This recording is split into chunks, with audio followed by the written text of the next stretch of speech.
Service and value, or the MTC? We have a great conversation today on transportation. Stay tuned.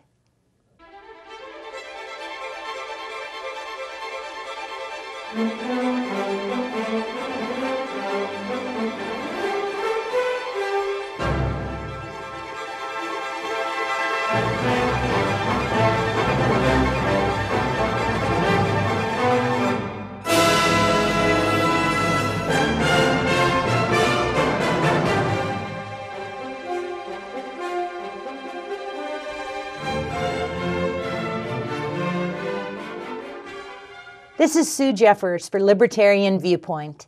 Libertarianism is all about liberty, the exercise of freedom that doesn't impinge on the rights of others. We constantly hear the drum roll of government solutions. This show's purpose is to allow you to see for yourself why non-government solutions are a better alternative. Today our guest is George Holter. George, you have been involved in a bus company for decades. Today I would like you to share with the viewers how you started that company and what happened along that long and bumpy road. Well, we started, Marilyn, my wife and Marilyn, I lost her on March 13th.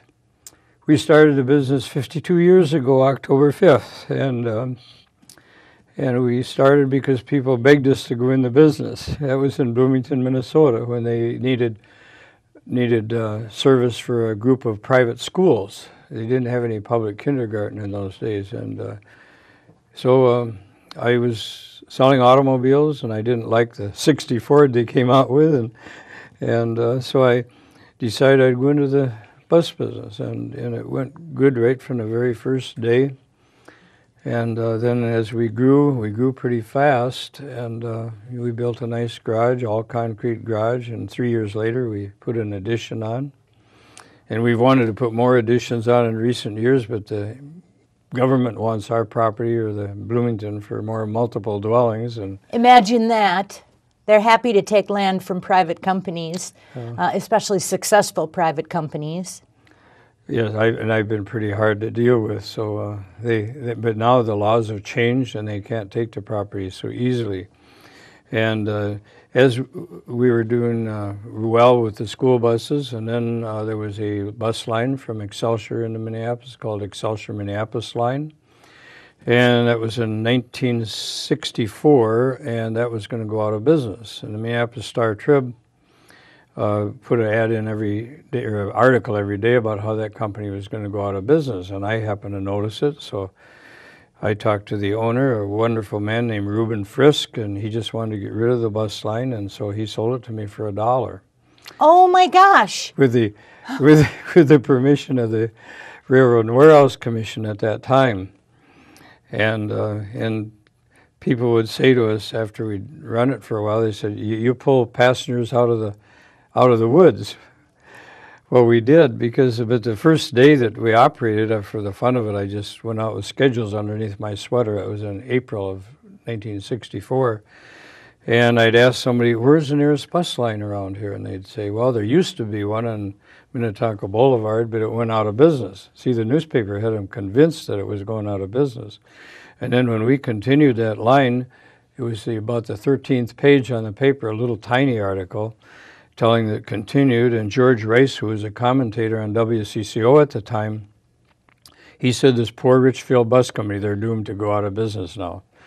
And so I was unhappy about that, so our son, who's with me today, Dan, I wrote a letter, and Dan and I delivered it to George Rice's home, and it just happened he lived not too far off the bus line. And George Rice did, on the next night news, he put something on the 6 o'clock news, which didn't undo what he did on the 10 o'clock news. But he started riding our buses. And one day George went to sleep. George Rice went to sleep on the bus, and we had a two-way radio system. We were the first ones to have a two-way radio system at any bus company in our area. And so the driver radioed to my wife, and my wife called George Rice's wife, and she came and met him at another bus stop. And Miles Lord rode our buses, and when the MTC took over, there was an article in Klobuchar's column and I had never read Klobuchar's column, but somebody told me about somebody complaining about the bus service after the MTC took over. So I read the article, and I thought, that sounds like Miles Lord.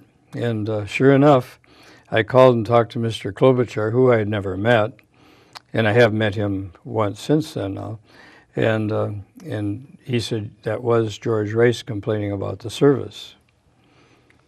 So 50-some years ago, you and your wife start this bus company with just school children.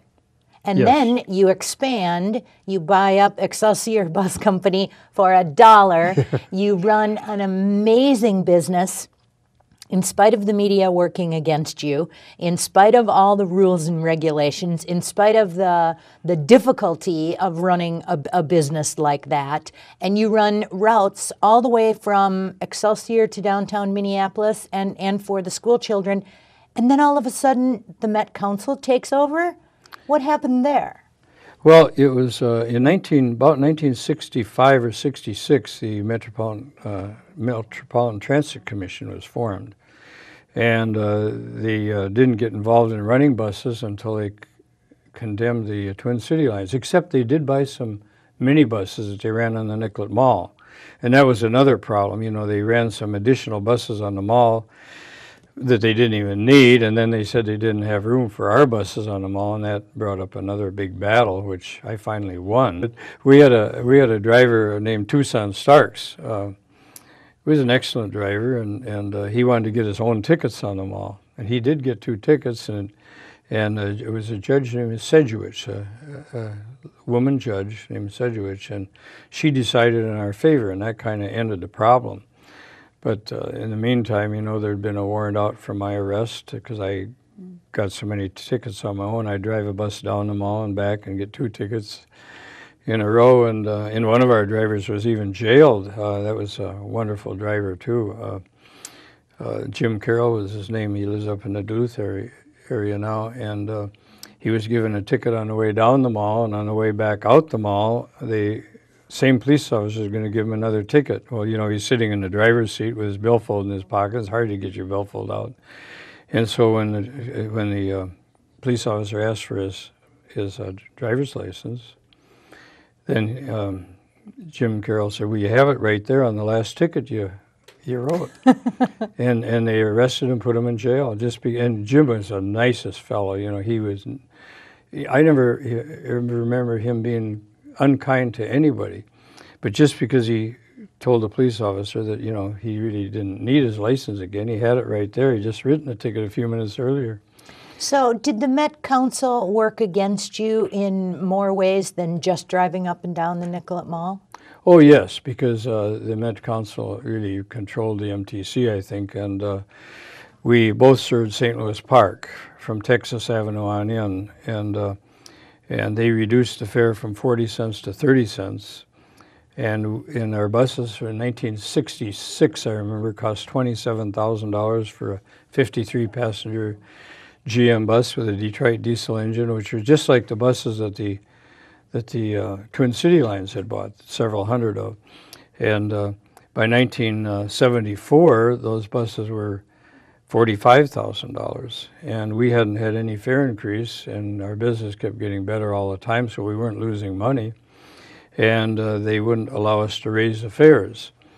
And so I raised the fare anyway, and to 50 cents, and one fellow got on a bus that I happened to be driving one day. He said, "I'd be willing to pay $1 to ride your bus."